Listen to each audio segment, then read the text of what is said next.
Hi, I'm Phil Hawk. I live on Red Oak Road here in Plainfield. Been here 32 years. And I'm concerned about Social Security. Congress seems to be wanting the righties want to go cutting Social Security. We're going to go broke with this. And I think I have a very simple suggestion. Just eliminate the cap on Social Security. The ones that, is what?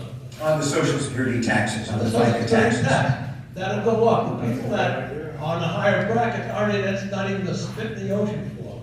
And that would take care of Social Security forever. It'd probably help on Medicaid and on Medicare. So that's my basic view. Good. Well, I'll say more about that. That is very much my position on that. Well, let me first say about the military budget in answer to the first question.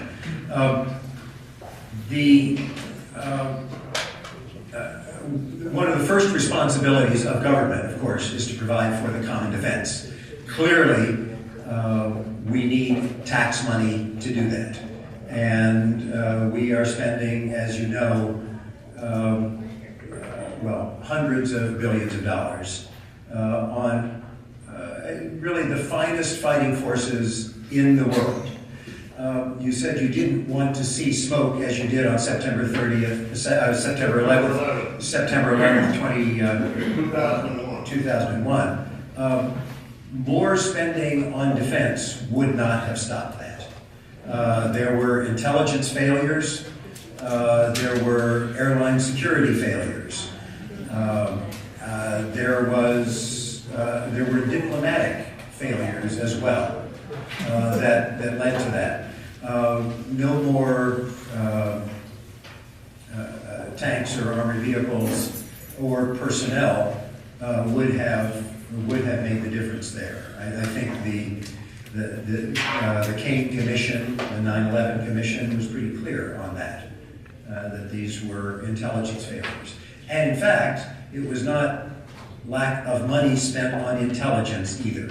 It was a silo mentality where the FBI wasn't talking to the Homeland Security, it wasn't yet Homeland Security, but the Border Patrol and so forth. And as for Muhlenberg Hospital, that is a real problem for Plainfield. I understand that. By the time I became your representative, which was a year and a half ago now, a couple of years ago, the deal was done. That's right, it was a deal. And there wasn't any going back on it. This is one of 18 hospitals that has closed in New Jersey in just the last dozen years. It's happening all over the state. So it's not as if somebody's picking on Plainfield.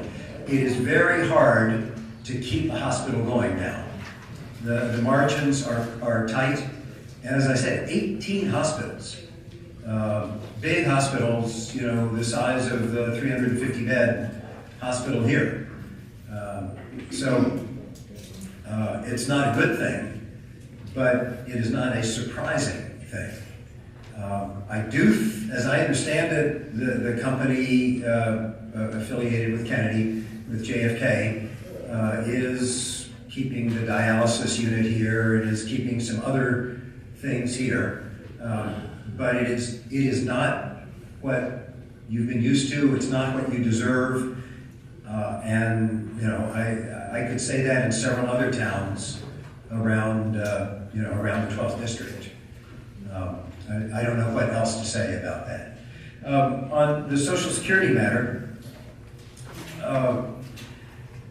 right now, Social Security is not under threat, but there are those in Congress who have their greedy eyes on all that money, and they think that they've been peddling stories that Social Security is broke and can't survive, which are just not true. Social Security hasn't missed a payment since it was created in 1935. One second. On Social Security. In my understanding that World War II, when we needed money, most of the billions go into the kitty bank use that to pay for everything else. Is that still continuing? Yep. The general fund? So Social Security for a long time was considered as a separate insurance fund. Many decades ago, it was rolled into the common budget, as it should be, because Social Security is secure because it has the full faith and credit of the United States behind it. So there's no reason why it shouldn't be in the federal budget. Not to put it in the federal budget is really an accounting, I wouldn't even say gimmick, it's just an accounting technique. What that means is when Social Security has extra money, as it has had for most of its life, in other words, more coming in than going out, it put that in the safest investments possible. U.S. government instruments, and to make it completely secure. That money then goes into the U.S. Treasury. And if it's misspent, well, that's Congress.